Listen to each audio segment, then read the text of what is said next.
Hey y'all, Fred here. Thanks so much for joining me today. We are going to take a look at this unique piece of work here.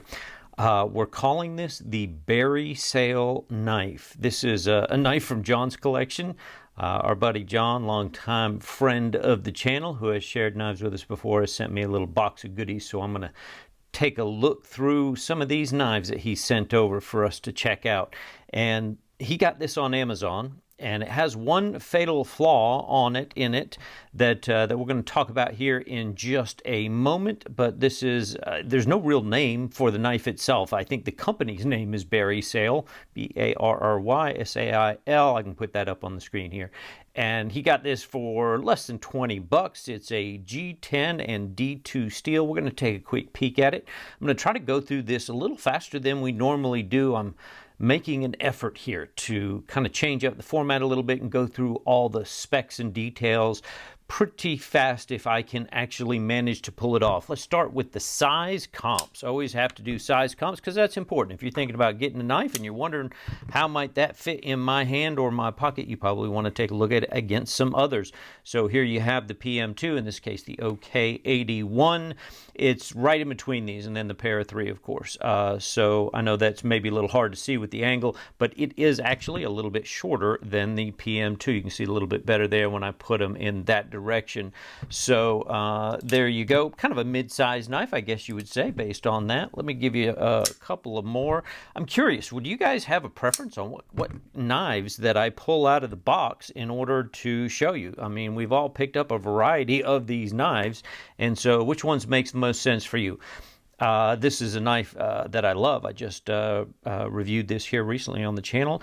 𝗕𝗏𝗃𝗏𝗃 4-inch plague doctor. That's a big mouthful. Maybe I'll use a different knife so I don't have to say that much. But obviously a big full-size knife, 4-inch blade. And then, of course, you have a Rosie, albeit an artificial one. Same exact size and specs, so that gives you a sense. This is a medium-sized knife, right? It's right in the middle of all of those. I had another guy. It's been a while, so I apologize, dude, that I have left you out of the game. Said, hey, it would be nice if you used a dollar bill, because we all have a dollar bill. So there you go. There's how this knife compares to a dollar bill. Let me know if you guys think that's helpful or useful. You know, it's so hard to figure out, like I said, who has what kind of knives and how to make sense of the size of all that. You know, while I'm at it doing that, I got a size large glove, just a size large. I'm not an extra large, just a large, right? And I can easily grip this thing back here behind the choil. You can obviously choke up on this thing as well, which is one of the great features of this knife, and it will fit certainly XL and XXL hands just the same. All right. If you haven't already, hit that subscribe notification bell. Got to get that out of the way. Throw your boy a thumbs up now, if you would, please, before you forget about it. I appreciate you guys who do that. It really helps me out. This thing didn't come in a box, so I can't even show you the box that it came in. I think he said he got it like a bag, just wrapped up in a bag, right? Let's pull up the specs down the left-hand side of the screen. I will still do that because I think that's valuable. Full open, 7 3/4 inches. This is a 3.3-inch blade with about 2.9 on the actual cutting edge there. In the closed position, this is right at 4.5 inches. Blade thickness is pretty good. What I consider to be that Goldilocks size of 120 thousandths. It's not too thin, not too thick, right there in the middle. Handle thickness is a little on the wide side because these are contoured scales, which is another cool feature of this knife. So almost 6/10 of an inch, a little over half an inch. Nobody's going to notice that or ever feel like, oh, that's too big or in my hand at all. Blade finish is a D2 steel black washed. You know, these, I've had good luck with these. I actually kind of like it. So I think this is pretty much a stonewash blade with kind of a black wash put on top of it. Is a flat grind, not hollow or anything like that. Handle is a G10 with a little bit of texture and grooves in there. D2 steel, they say it's 58/60 on the HRC scale. I don't know about that. That often is not really the case, but who knows? I haven't tested it yet. I probably will test it. The weight is 4 1/4 ounces, a little on the heavier side. You may have noticed it does have steel liners on the inside. I didn't even take a look. Are these milled out? Yeah, it is milled out a little bit. Let me see if I can turn this light on. Nope, my flashlight's dead. Sorry about that. You have to take my word for it. This side right here, maybe that'll show up. There's a little bit of milling in this pocket right back here. Not a whole lot, but they did make at least a partial effort at it. This is a liner lock knife, in case you haven't figured that out, for under 20 bucks. Behind the edge, I always like to give you that, 22 thousandths. That's pretty decent. I mean, that's pretty good. I mean, we all love the knives that are 15 thousandths behind the edge, right? But that's pretty rare. 18 to 22 is about average and really even on the nice thinner side. This is not a thick, beefy blade. You're not going to have any problems like that. All right, closer look. Handle, as I said, G10 does have this nice texture in it that does give it some grippiness, so yeehaw for that. The balance point is a little right there, right behind the pivots, pretty much where most knives are. No big issue with that. We already looked at the size, the pocket clip. Now we get to the big issue that I mentioned back at the beginning of this video. What John didn't realize when he bought this knife is this is a tip down only carry and only on the right side. So that's going to be a deal breaker for a whole lot of you. It's an extra long clip. They did mill it out a little bit, so it looks kind of cool. It doesn't particularly, it sits plenty high, so it would get in over pants. The springiness is really good on it because it is so long. That's pretty easy and springy, but you know, tip down carry. So if you're not, afraid of a little tip down carry action, this might be the knife for you. And while I'm thinking about that, I think if we talk real nice to John, I'm trying to talk him into letting me just give this away on our next subscriber giveaway contest. So think about whether or not this thing might make a good addition to your collection. Opening mechanism, it is a flipper only knife. You probably can see that there is no particular jimping on this flipper to be had. However, the action is good. The detent is good. You can see it's not quite drop shut. It's getting smoother though. It's a brand new knife still. I mean, John hasn't had this for very long. He just put it in a box and sent it off to me. Good action here. Certainly no wobble, no blade play there. There's a tiny bit of pivot lash, which is an interesting thing. I hadn't seen this on a lot of knives for a very long time, and now all of a sudden it seems like a lot of knives I reviewed recently have a little bit of this pivot lash. Not going to hurt anything at all, and most people won't notice because the knife is either closed, in which case there's maybe a minuscule amount of detent lash. I mean, like, that's hard to say. It's not loose. It's not shaky or rattly, right? So it's solid in that position and solid in this position. So nobody even knows that there's a pivot lash unless you break it down halfway and actually go to test it out. Anyhow, it is what it is, just letting you know what you've got there. On the screws, interesting thing, I actually took this knife apart. So T8, T6 is on all the body, T6 on the pocket clip. The pivot barrel is a D-shaped pivot barrel, okay? Like it should be a captive pivot. However, the liners and the scale on the clip side, which is where the pivot feeds in through, is not D-shaped. So it will free spin through this scale and this liner. However, and this scale, the outer scale, is also free spinning. But this top inside liner is D-shaped to line up with the D-shaped pivot barrel. So it is, in fact, a captive pivot. Took me a while to figure all that out, especially as I was trying to put it back together. I'm like, and then I realized, oh, this liner is shaped for that. So there you go, easy on that, no problem otherwise getting it all locked back up. There is a pretty nice beefy stop pin up here to catch your blade, no issues there, no real blade shouldering on that.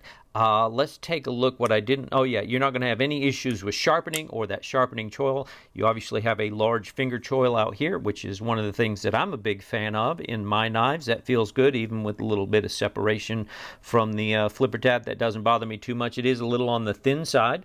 I don't know if that would be an issue to anybody there. Let's go into zoomed in mode. However, that does give us a pretty nice sharpening choil. And it is fairly thin right up in through there, so you can definitely get a few sharpenings out of it. I have not sharpened this blade yet. It did come pretty darn sharp from the factory. Let's give that a quick run through.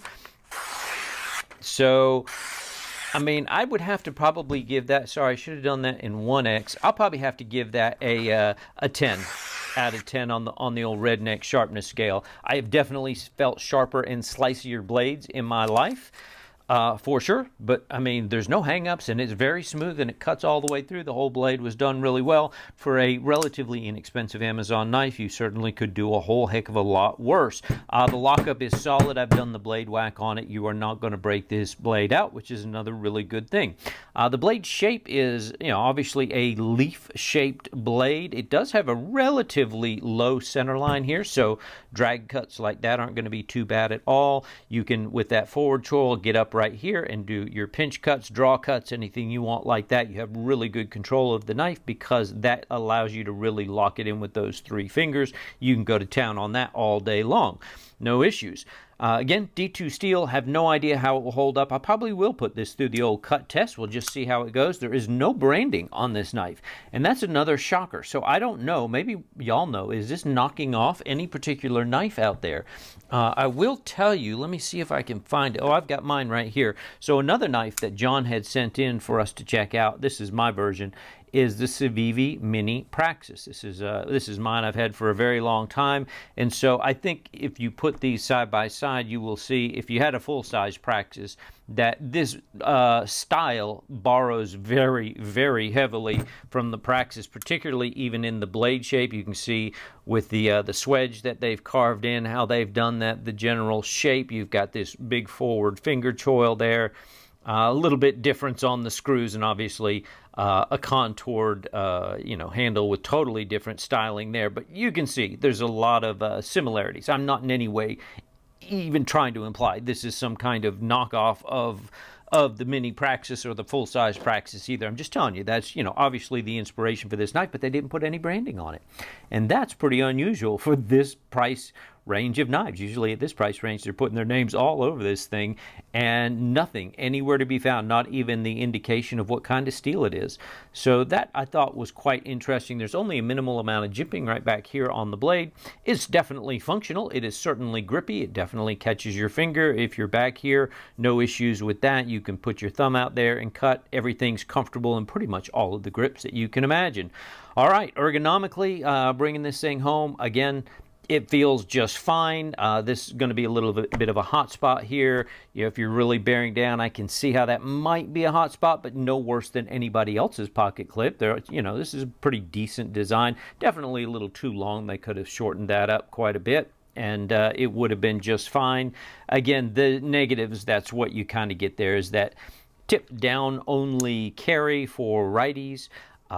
It certainly is manageable left-handed, no issues there. You can drop it down to your thumb and then just one quick shake drops it back on home. Overall impressions, listen, for 20 bucks, this is a great little beater banger of a knife.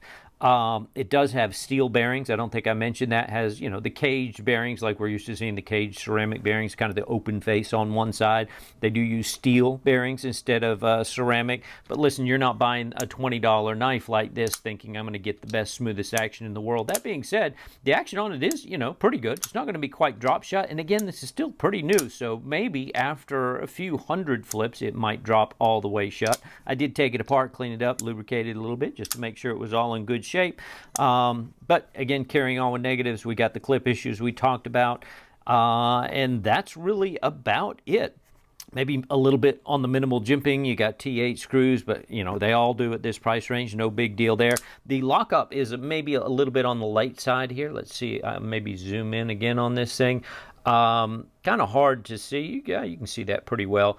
The liner does come a little over 50%. I'm going to say that's maybe 60%. But, you got plenty of life there, and a lot of times these things just don't quite hit the mark like your high-dollar knives do. This is a great little beater knife for under 20 bucks. G10 should hold up really well. It feels stout in the hand. The contoured scales actually feel pretty nice in the hand. You've got a good, secure feeling. If you need to choke back and do some, hard push cutting, you definitely have that nice big finger choil for any size of a meaty finger to get up there and get your control. And again, you've got really good grip positions with this thing all the way through. So there you go. Would I recommend it?